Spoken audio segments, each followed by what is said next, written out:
My name, Hello everyone. My name is Dr. Scott Ardwin, and I'm going to be your instructor for EPSY 7330. I'm going to start off by just sharing the screen here. So some of you are taking this class because you are school psychology graduate students, and others of you are taking this class because you are planning on getting your BCBA, and this is part of the course sequence requirement.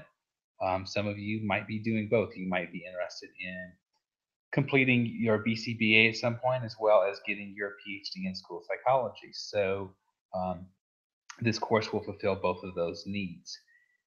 So some of you are obviously school psych students. Others might have had prior experience in the schools teaching. Some of you have never really had prior experience in the schools teaching. And I think that just makes a great mix for this class because the school psych students really tend to have that assessment background. Those of you in that class have had cognitive assessment, academic assessment. You're either in clinic right now, or you had clinic last year. So the assessment oriented stuff that you've had thus far has been more related to, I think, what most people, most teachers are accustomed to and know about. So you're on equal grounds there in the sense of just knowing that stuff. But I think hopefully, given the number of courses you've had in that area and the amount of practice you've had, you might be a little bit better attuned to that so you can lend information to the class in regards to how this information we'll talk about as part of academic interventions might aid the collection or types of assessments that we do with kids in the schools. So why is this class part of the BCBA course requirement?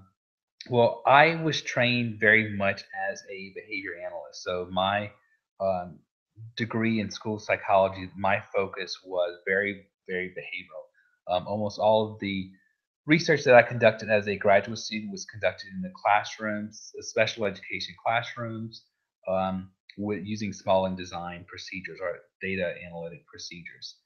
So it's only really since I got my degree and I went off on my own that I did start doing more reading intervention research and reading assessment research. But if you were to go back and look at all the research that I've produced thus far, all of it has a very strong behavioral focus to it. So I see teaching a kid how to read very similar to how you might teach a child to see that there's a spoon in front of them, and when there's a spoon in front of them, they need to put that spoon in the food and then bring that food into their mouth and so forth. So the letters which make up words are stimuli, and we want kids to respond to those stimuli very much in the same way that we want a child to respond to seeing picture cards, seeing objects, whatever the case might be. So we'll do a lot of that discussion throughout the classroom, throughout the semester. But again, that's where the link is here. I'm going to, okay. So, all right. I'm sorry, I had to switch something because I wasn't sure. Okay. If you all were seeing what you need to be seeing.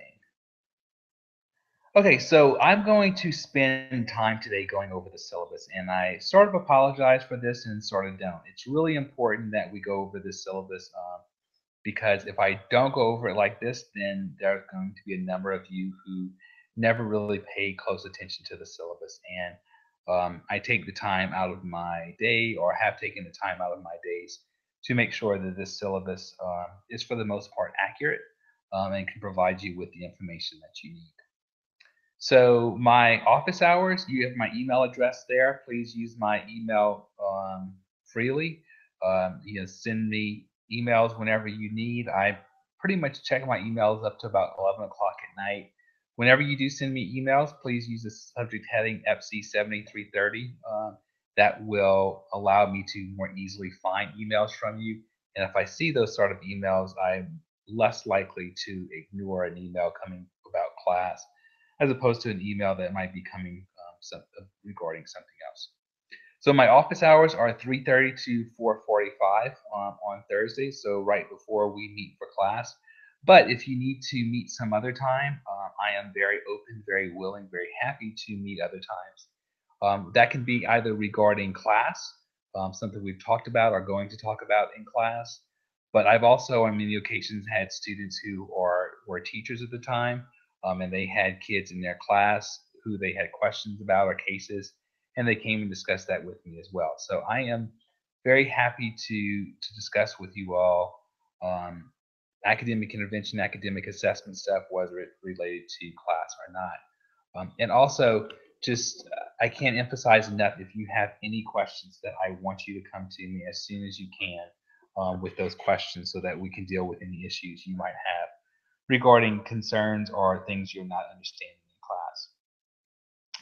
So this course syllabus is a general plan for the course. Deviations announced to the class by the instructor may, however, be necessary. So hopefully they won't be, but you never know. So I always leave that open. But for the most part, this is a contract between you and me, or the class and me. The one thing that I work not to change are the dates of the midterm and final exams. So, but with that said, because the way we do the midterm and final exam, and being an oral exam, I don't necessarily give it to everyone on the same date. But if you you should you should not schedule yourself to be away on that date. And you might take the exam a day before or a day after the scheduled date, but it will be given that week. And you will have the option, if you want to take it on the date that it's scheduled, to take it on the date that it is scheduled. All right, so the course goals and objectives is for you, first of all, for you to develop an understanding of the application of applied behavior analysis to academic instruction and direct academic assessment. So as I said before, I very much see a strong connection between applied behavior analysis and academic interventions and assessment. I also want you to develop an understanding of the strengths and weaknesses of fluency-based interventions and assessment procedures. So just like in applied behavior analysis, we're never happy whenever someone is able to perform a task just once. We want to make sure that they have fluency, that they're able to perform it over and over again, because that demonstrates to us that they have mastered the skill and that they'll be able to generalize it to other settings. You're also going to develop proficiency in the administration and interpretation of curriculum-based measurement data. So the presentations that you will watch that I sent you email links to, or sent you links to via email, are dealing with curriculum-based measurement. CBM, or curriculum-based measurement, same thing, is widely used in schools which employ or use an RTI model, or response to intervention model, for identifying kids with special education needs. So we'll talk a good bit about curriculum-based measurement throughout the semester. Also, you're going to gain an understanding of how to conduct assessments that lead to the identification of individual students' specific skill strengths and their skill deficits. So whereas for those school psych students, the majority of the assessments that you have learned really tell us a lot about how a child compares to a normative group, so how their skills compare to normative groups. With direct academic assessment, which is what you'll learn about in this course, it's more, there's a greater interest and focus on identifying what skills does the student have and what skills are they missing. And then you want to be able to, by having that information, we can develop interventions that lead them for movement from one place to the next. So we'll talk about problem solving, which is related to the movement of students from their skill strengths to develop more additional skill strengths to build up their skill repertoire. Then help you gain an understanding of the fundamental components that result in students learning new skills and mastering acquired skills. Develop skills in conducting brief experimental analysis of academic interventions, and develop knowledge of how to monitor intervention effects using single case design. Also help you develop an understanding of the components of response to intervention models, along with their strengths and limitations, and help you develop a wider base knowledge of existing and evidence-based academic interventions for helping students to acquire and generalize what they learn in the classroom. In regards to the attendance policy, so this is a attendance policy. It follows the University of Georgia guidelines. After 2 missed classes, students' final grade will be dropped 1 letter grade. After 3 missed classes before midterm, the students will be assigned a grade of withdrawal passing, a W. If students miss 4 or more classes sessions before the end of the semester, you'll be assigned a WF. Doctor notes will be accepted for excused absences. However, dates must match the date absent from class. Students are excused for religious holidays. However, it is required that students notify the instructor in advance in writing of this absence. So you know right now when religious holidays are. Religious holidays don't just pop up. So you should inform me as soon as possible, right before, after the next class, or send me an email letting me know that you're going to be missing for a religious holiday. If students are absent when work is due or an examination is given, students will receive a 0 for the assignment or examination unless special arrangements have been approved in writing by the instructor prior to the absence. Promptness is expected, so late arrivals disrupt the learning of everyone, so please be considerate of others. Repeated tardiness could result in a reduction of your grade or withdrawal from class. Academic honesty, we follow the academic honesty policies of the University of Georgia very strictly. Please familiarize yourself with those both for the university, for this class as well as other classes. So I think that's the little thing in italics there is sort of what's part of there is the honor code. So as a University of Georgia student, you have agreed to abide by the university's academic honesty policy, which has a culture of honesty, or which is a culture of honesty in the student honor code.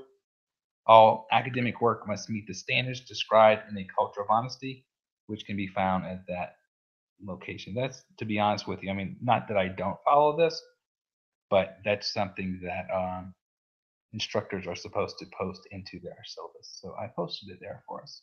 But I really don't expect any cheating in this class. All right, expectations of the students. So 1, check email regularly. I use email a great deal to communicate with you all. So I expect you to check email as part of the undergraduate, or I'm sorry, part of graduate school, undergraduate, part of school these days is simply checking email.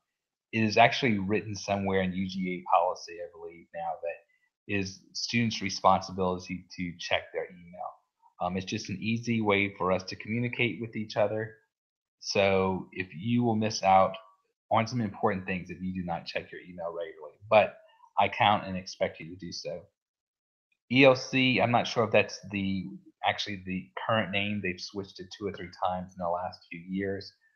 But that's the grading system and the way that some classes share information with each other. I will be using ELC to put your grades in there, and that's pretty much it this semester, unless something changes, and we'll discuss those changes if that occurs.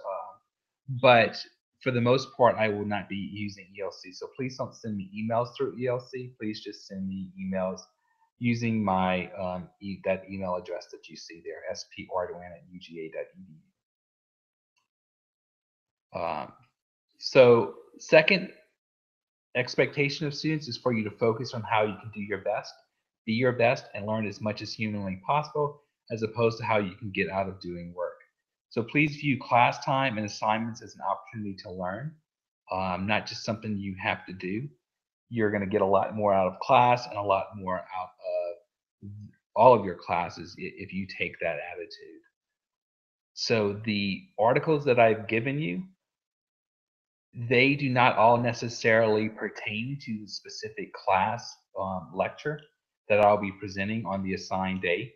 Some of them might not have anything to do with any of the lectures that I present, but they are articles that I believe that you all would benefit from reading as either special education teachers or administrators or school psychologists, whatever you plan or hope to become.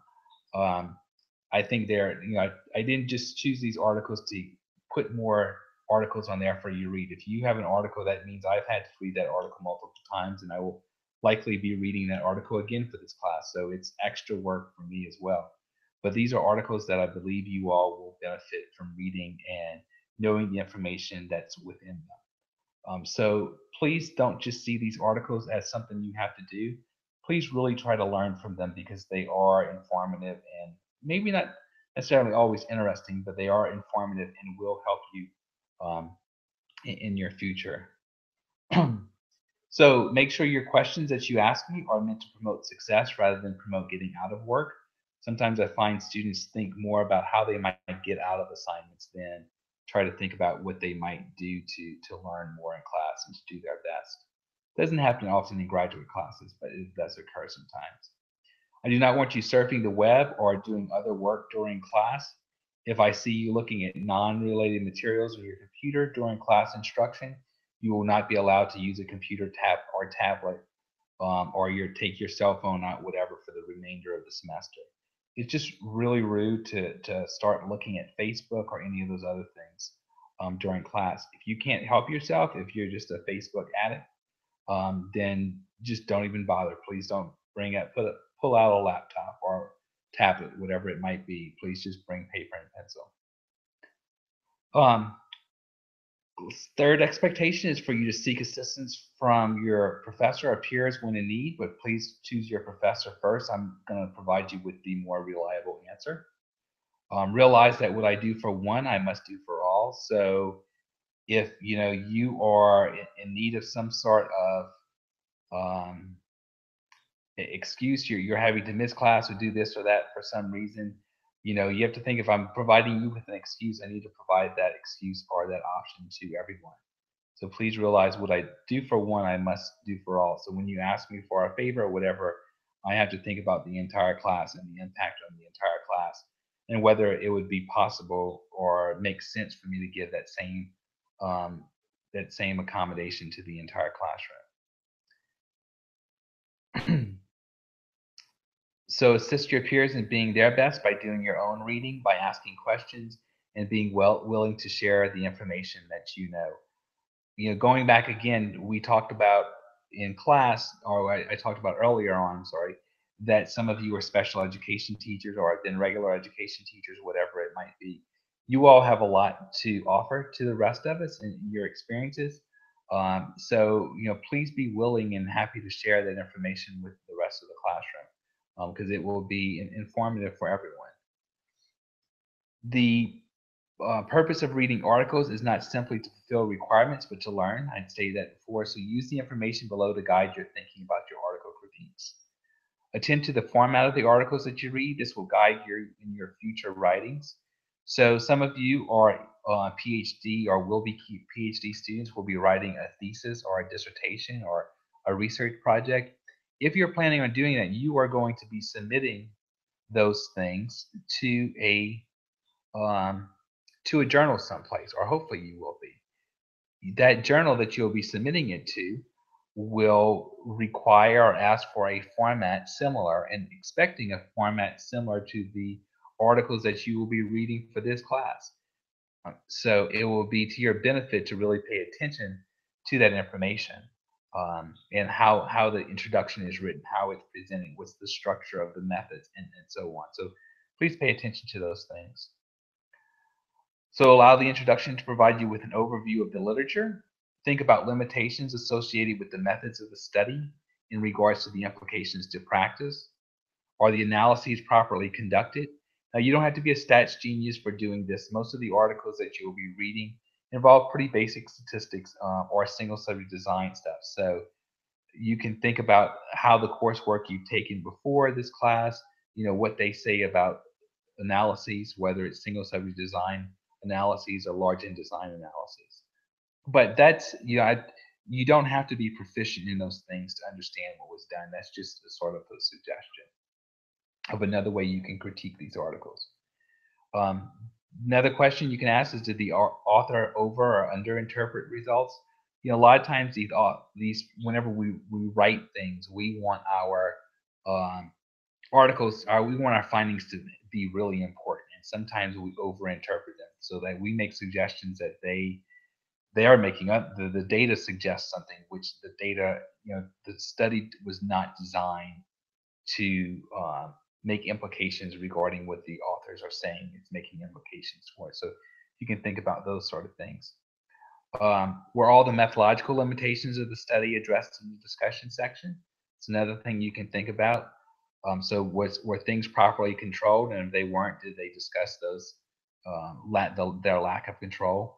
Now, one thing I often see, especially from those who haven't read a bunch of single case design studies before, is that, well, there are so few subjects, there are only 3 participants in the study. Well, 3 participants is okay if you are doing a single subject design, using single subject design methodology to examine your data. So that's one limitation. Be careful not to use. Also, you can think about what are the future lines of this, future directions for that line of research. That will also help you. That's a good, if you're in a program where you're going to have to do a thesis or a dissertation, always thinking with every study you read is, well, how could this study be extended? Getting in that practice will be very helpful for you. What are the applications to practice and to research of the findings? Apply, and then finally apply what you have learned from an article to your existing knowledge regarding this and other lines of research. So how does the article that you would have just read, how does it fit in with an article we read the prior week or weeks before then? Or even, really great, how does it apply to another article you read for a different class that you're taking, or you took several years back or a year back, whatever the case might be. So comparing and contrasting the findings of one article to previous articles is really helpful and important. So if you're an individual student with a disability who requires accommodations in order to participate in the course, activities, or meet course requirements, you need to contact me during my office hours or by appointment. So you should do so, before the next class, because obviously I'm not here for this class. So obviously, again, you kind of like the religious holidays, you already know that you have or needed accommodations. So you need to think about what the course requirements are and how your accommodations, what accommodations you need or are necessary based upon your disabilities. So those sort of things should be spelled out from the DRC. So please have that information and come and provide that to me as soon as you can. So that is, I'm just going to say you need to do that, either the week after you've heard this presentation, so the second week of class, or most definitely before the third week of class, we need to have a discussion. Students with or without disabilities should not wait any amount of time before contacting me in regards to having difficulty gaining access to materials or the necessary accommodations. Okay, so for the class requirements, one of the things we're going to have, and you might have heard this before, is article critiques, but I'm going to be doing it extremely different this year than I've ever done in the past. So in the past, people have turned in critiques to me before class, and I would read those critiques and sometimes find time to address them in class, and other times I would not. But I'm hoping by making the change that I am making that it will make us have the opportunity, or make us take the opportunity to have more classroom discussion, and as well as have more discussion on those articles which are not necessarily part of the lesson, my lesson plan, or the PowerPoint slides that I'll be presenting to you or providing to you that day. So what we're going to do with this is every time, so at the beginning of each class, I will randomly select students to discuss the articles which were assigned for the class period. I will ask each student I call upon to discuss a specific article, and each student will be asked to contribute to at least 4 times across the semester. Whenever you are done presenting, I'm not going to tell you verbally or in any other way at that time, but I will assign you 0 to 5 points, and